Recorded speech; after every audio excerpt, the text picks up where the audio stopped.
Hello, and welcome back to Bedtime Stories with Vice Vice Baby, where we will continue the journey of Neddie and Beckie Stubtail.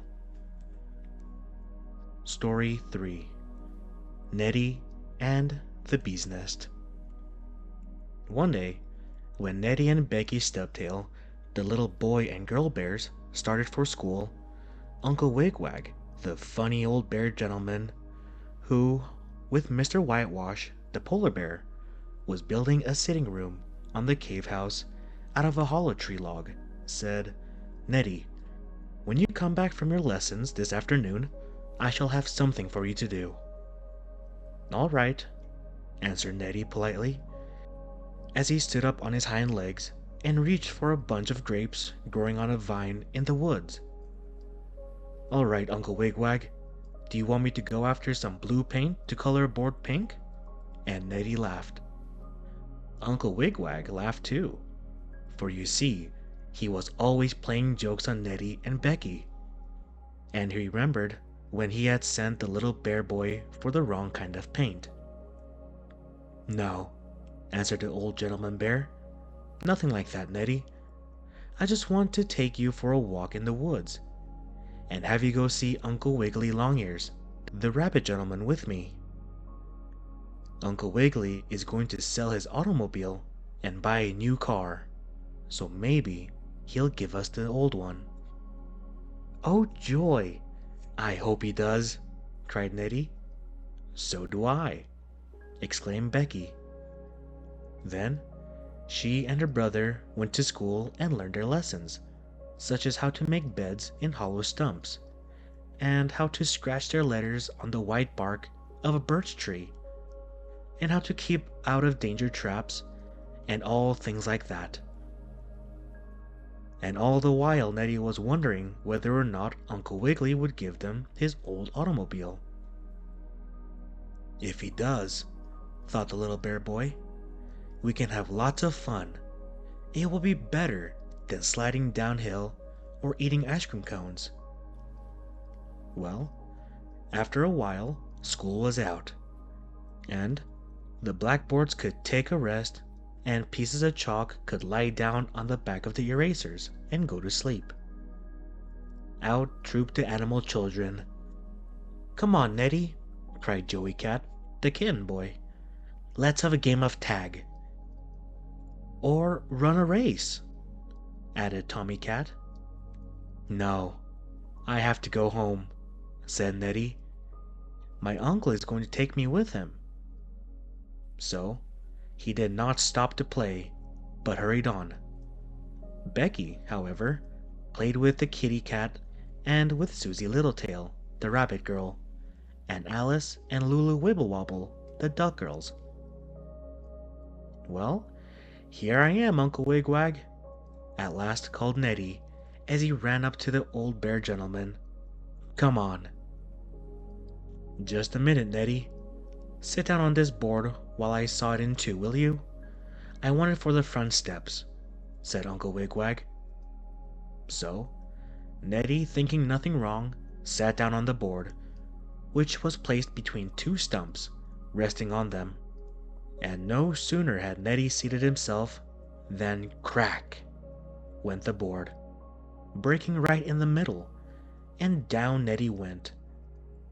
But he wasn't hurt, for Uncle Wigwag, when he played his trick, had placed a pile of soft leaves for Neddie to fall on. They were just like a cushion. "Excuse my joke," laughed Uncle Wigwag. You see, he had neatly sawed the board in two before Neddie arrived, and when the little bear boy sat on, the pieces were just held together by a few shreds of wood. Of course, they broke easily with Neddie's weight. "Oh, that's all right, I don't mind," laughed Neddie, brushing the dried leaves off his fur.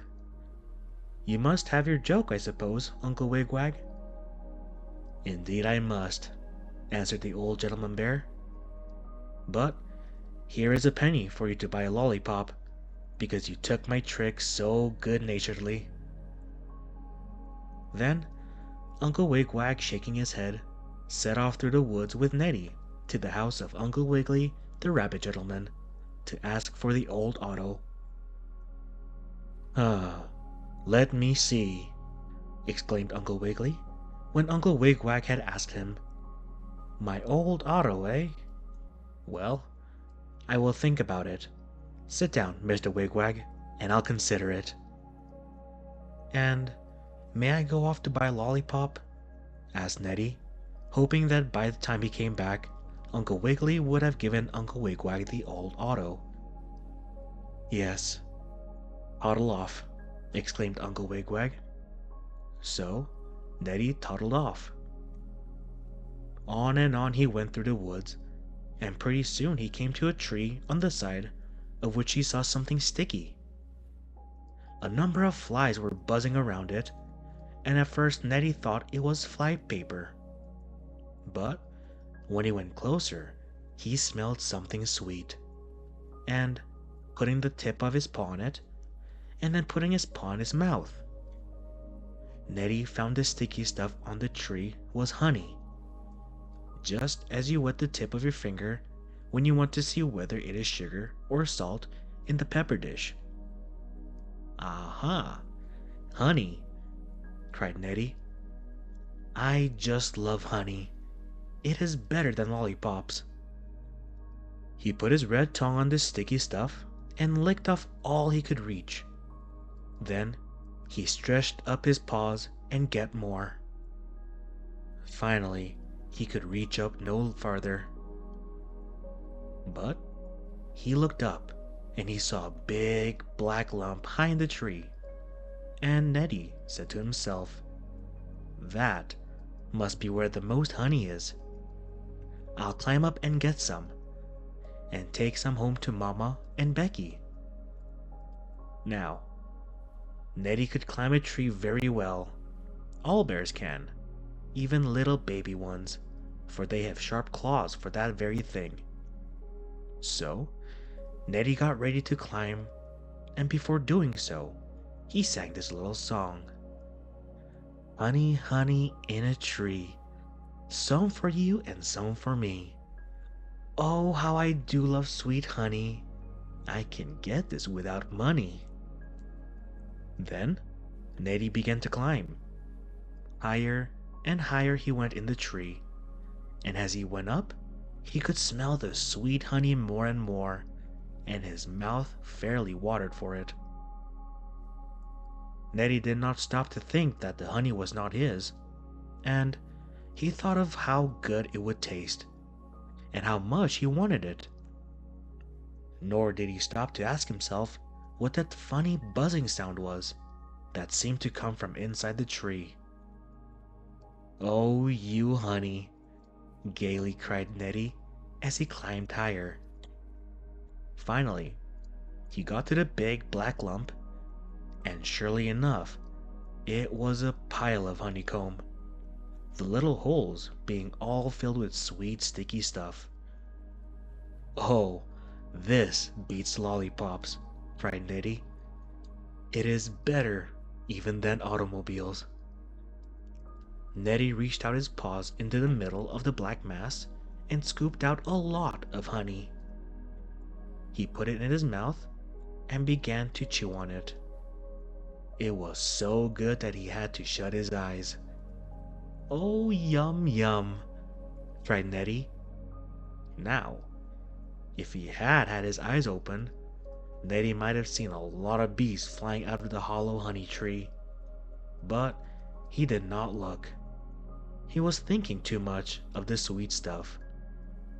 Out buzzed the bees, and they were very angry that someone had come to take their sweet stuff. And, small as they were, the bees were not afraid of Neddie, who was quite a large bear boy. Buzz, buzz, buzz, went the bees. Get away from our honey. Then, they flew at Neddie, and with their sharp stings, they stung him on the end of his soft and tender nose, and on the bottom part of his paws, where they had no fur, and on his ears, and some of the bees even snuggled down in his fur and stung him through that. Oh, wow! Cried Neddie as he felt the needle-like stings. Then he opened his eyes quickly enough. "Get away from our honey!" buzzed the bees, and Neddie was glad to slide down that tree more quickly than he climbed up it. Oh, how his nose smarted, and his paws. He seemed on fire all over. He licked the honey off his paws, but it did not taste good anymore. "Oh wow, double wow," howled poor Neddie, and then he started to run home as fast as he could.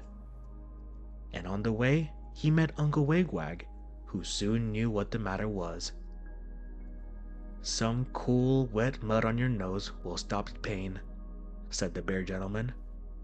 And he took Neddie to a brook and made him a nice mud plaster. Then Neddie felt better, but he said he would never go near Bee's honey's nest again. "And did Uncle Wiggily give you the auto?" asked Neddie of Uncle Wigwag on their way home. "He's still thinking about it," said Uncle Wigwag. "Oh, but your nose is all swelled up like a football, Neddie." And so it was. But in a few days it was all better.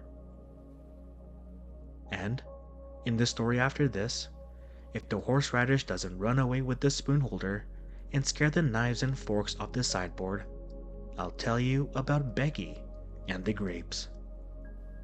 Thank you for tuning into this episode of Bedtime Stories with Vice Vice Baby. I hope you all have a good night and sweet dreams.